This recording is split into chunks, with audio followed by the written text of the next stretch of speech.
ฉันนางสาวจิราพรวิสังนะคะ วันนี้เราจะพามาดูวิถีชีวิตของชาวบ้านลุ่มน้ำทะเลน้อยกันค่ะ มาเลยค่ะ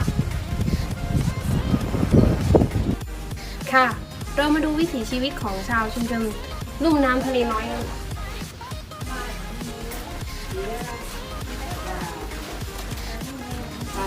สวัสดีค่ะ วันนี้เราจะมาสัมภาษณ์คุณป้าที่ลุ่มน้ำทะเลน้อยนะคะค่ะคุณป้าชื่ออะไรคะป้าเล็กตายก็ได้ค่ะ ปลากระยาจับรวม ทุกวันนี้ปลาบ้านทุกวันไหม ทุกวัน ปลาเพิ่งให้ ลู ที่ ก ไหน ตอบ นะคะ เลยก็มาซื้อที่บ้านลูกมาตั้งที่จะก็มาซื้อที่บ้านเลย ซึ่งจูดผมมีปลาห้าในที่กว่าปลาด่างเองที่ว่าอย่างไรคะ มาซื้อมาเตะมั่วจะอวดหมดเหมือนลูกไม่ใหญ่ยังเล่งหัวหมักให้เราเล่นมาเลย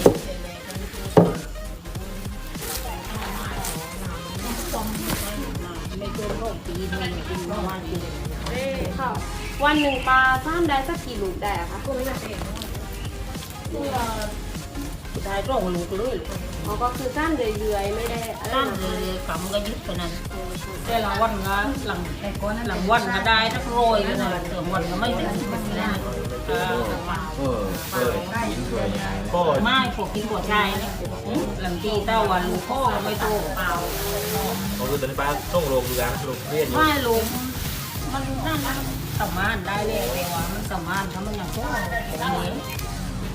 เพื่อนปลาอยู่นี่รู้มาตั้งแต่ได้แต่ไรแล้วอะเพิ่งมาดูว่า หรือมั่งหู้มั่งปลาที่โรงเรียนเกิดมาแล้ เรา ว เป็นคนดัง คนดั้งเดิมที่มี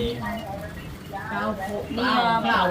ปลาไม่ตายไม่เกิดปลานี่กับปลาให้ปลาอยู่กันนี่ปลาเลยชุมชนมามั่งจับปืนอย่างเดียวขึ้นโรงเรียนดีๆได้กันปวดยกปวดเต้กันมาทำอะไรนี่ปลา ก็ถือว่านี่เป็นท็อปจอดมาเลย นี่อาชีพลักปลานี้ก็ลงไปปลาที่เก็บปลาเป็นคำเราไม่ไปไหนก็ทำแค่นี้ เป็นงานจิตนักไปเลย ปลาเข้าค่ายรู้ที่บ้านอะค่ะปกติ ปลาไข่นี่เรา50 บาทตอนนี้เรา Leo thì na đi dẹp sàn nhớ thì là để có lắc เราหน้าเดียวสอนเงินไม่20 บาทเลยนั่น วันนี้มันมีออเดอร์เข้ามาทุกวันเลยอะค่ะปะ ก็โม่เมกาก็มาตั้งก็มานั่นมาตั้งไอ้ท่านหัวปลาร่ำบันนี้แล้ววันนี้ก็หมอเม็ด นี่วันนี้เราทำไป นั่นในตัวเลยในวันนั้นตีก็ยังไม่เรียนปลาตีไม่ พวกป้าทำไปได้ชอบร้านอีกเต้ เลยกำกุ่มเลยก็เป็นมาก โอ้ได้มาก วิ่งไปย้อนแล้วก็มาเปลไปนั่น โอ้เป็นเปล่า เรียนเองเหรอเด็กคนเมื่อเนี่ย เด็กชอบมากเด็กก็เปล Cứ phải thu có phải tầm เปล่า bao มากขึ้นเด็กก็ไปทำเปล่าก็ปาดเล่นทำเปล่านี่ เลยตอนนั้น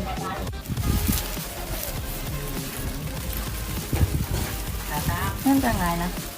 แต่ก็ไม่ไงเนี่ยเลย หนาที่นี่ลูกเดียวเขาด้านเป็นหลังที่เขาเด็กโรงเรียนเขาคือเขาฟ้า Quả để đồ riêng ขึ้น mà มาสั้นบันนี้ก็สั้นกันบันนี้ก็มันมาเป็น Nó mà nam Một trăm nam nè Ngoài ra là như là cái đồ đài มันนี่หลายช่องที่มันนั่นกับตีดีตรงนี้นี่ตีดีเนี่ยนี่ดีขึ้นมาเนี่ยอันเลยดีมุมมันนั่นเลยคือมันสั้นยากับดีเนี่ยเพราะว่าเราสั้นเนี่ยเราปรับมุมมันเนี่ย แม่นะ พอเราจับแค่มันเดวันเดี๋ยวมุมเนี่ยมันอยากเดี๋ยวว่ากันตามเนี่ยมันหายนี่หลายช่องที่ไอ้เนี่ยแต่เลยกันก็สั้นไอ้นู่นก็สั้นบุญโตกัน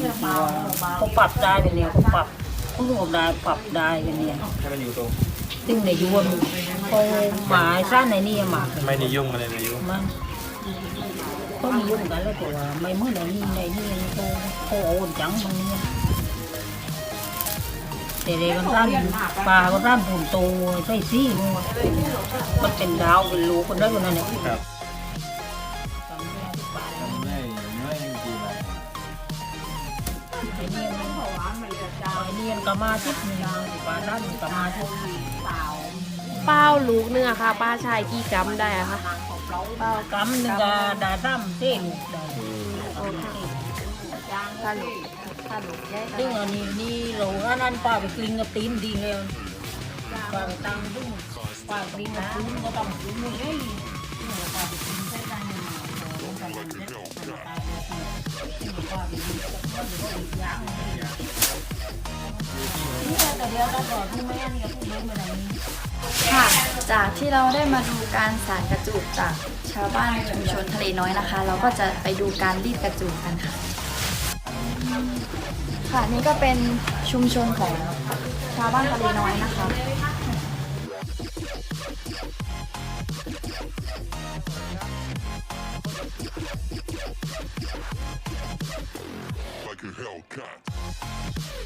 สวัสดีค่ะนี่เป็นเครื่องสาธิตการรีดกระจูดนะคะ แต่ว่าวันนี้ผู้สาธิตไม่อยู่ค่ะแล้วเราก็ได้มาเห็นเครื่องรีดค่ะ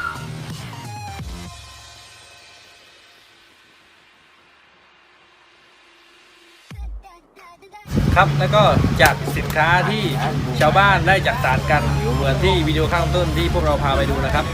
ชาวบ้านก็จะมาขายให้กับพ่อค้าแม่ค้าก็จะนำมาวางขายที่ตลาดเพื่อ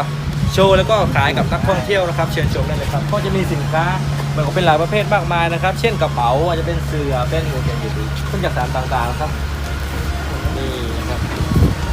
แล้วก็มีอีกมากมายนะครับ อันนี้ก็จะเป็นถุงใส่แก้วน้ำ ค่ะ อันนี้ก็จะเป็นกระเป๋าที่ว่าหรูหราขึ้นมานิดนึงนะคะสำหรับที่ว่าคุณนายออกงานหรือว่าผู้สูงวัยที่จะไปวัดไปว่าค่ะ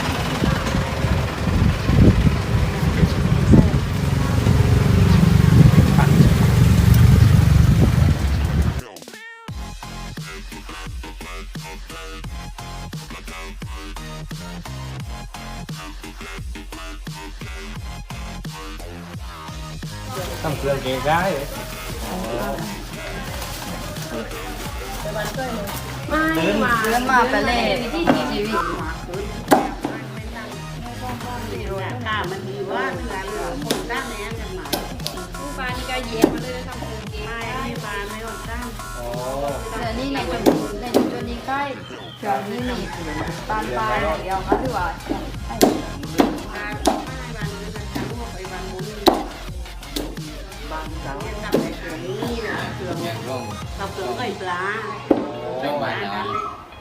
ปลาเขาปั่นแกงผม ขึ้นขั้นตอนแบบนี้มาก ไอ้นะ เครื่องเกง ใกล้ ใกล้ดีมากแบบ โอ้ได้ได้ได้เลยถ้ามันเจอปลาไหนทำตุ้งเด็ก เอาช่างมาเหรอคะ ทำตามออเดอร์เลย ไม่เขาบอกเก็บเสือเขาหมั่นเลยเสือโม่เสือไปเก่งได้มั่งโม่เก่งกินมั่งเลยเขาหมั่นเลย ตามคนเดียวมาหรือว่ามีคนช่วย นี่หนังตำเด็ดร่วนแต่ว่าเด็กกับบดดิ้งเลยแต่จะร่วนคือแล้วมันเด็ดหัวบ้าขึ้นน้องจะบดใช่ไหมตำบดนั่นมันได้ไปบดแต่กับบดดิ้งแต่ว่านี่ไป ดีกับข้าวต้มมาครับครับ ปกติ ย่าสวัสดีครับย่าเฉยย่า แหวนปลาเป็ด ตักแวนปักแวนนะครับปักแวนใกล้ปลาตรงนี้ได้หรือไม่ ได้นานเลย ใกล้นานเลยซึ่งจะพ้นตอบรับจากนักท่องเที่ยวบ้าง น้ำคนลาย พออยู่ได้นี่เป็นไส้ปลาได้บ้างครับ อันนี้มันจะเป็นไก่ปลาตะเพียน ไส้ปลาตะเพียน ที่ดำนี้มันจะเป็นไก่ ไส้เป็นไส้เดือด รสชาติมันเหมือนกันมาค่ะ ไก่ดูมัน โดยว่า กินร้อยว่า เดี๋ยวมันเป็นว่าแบบกินอามา ครับ แล้วนี่มัน เป็นไม้ชิป อายุทิพย์ แต่ว่านี่มันไม่ได้เป็นถูกฤดูใช่ไหมคะคือว่ามีตลอด มีตลอด ไม่ ไก่ไทยยี่ถึง บาง อันนี้เป็นรู้ แต่ว่านี่มีตลอด เขาเรียงอะไรเรียงมันจะมีก็ นี่ค่ะเครื่องก็คือแบบตามสูตรแต่ละคือไก่สูตร มันจะเลือกกันไม่ถูกร้านเลยเต้นหอมอยู่กับเต้นหัวเทียน ไก่ไก่อะไร ไม่เคยตาไอ้กินดำอย่ากับไปดู เป็นรู้ กับคืออะไรได้ ขอบคุณครับ สวัสดีค่ะปลาเหลืออะไรนะคะปลาเราค่ะร้านปลาดุกปลาลองนะคะปลาลองให้ถึงมาได้ยังคะปลาดุกมาได้ในตั้งปีอ๋อปลาดุกมาได้ในตั้งปีแล้วปลานี่เขาก็จะให้เกิดมาค่ะครับเข้ามาหมดอ๋อเดี๋ยวนี้เหมือนว่าบานาไม่มันก็ไม่ดีเราต้องให้ไม่ได้เราต้องใช่ไหมคะปลาขายดีไหมคะแต่ละ วันนักท่องเที่ยวได้ซื้อมากมายพออยู่พอกินพออยู่ได้ใช่ไหมคะเกือบจะไม่ได้นี่ผีได้หรอกกระเช้าเข้ามาวันนั้นเลยว่า วันนี้กินอยู่ไหนไหนยืนไม่รู้ ได้นะแต่ว่าไม่ต้องกับวันนี้นะลูก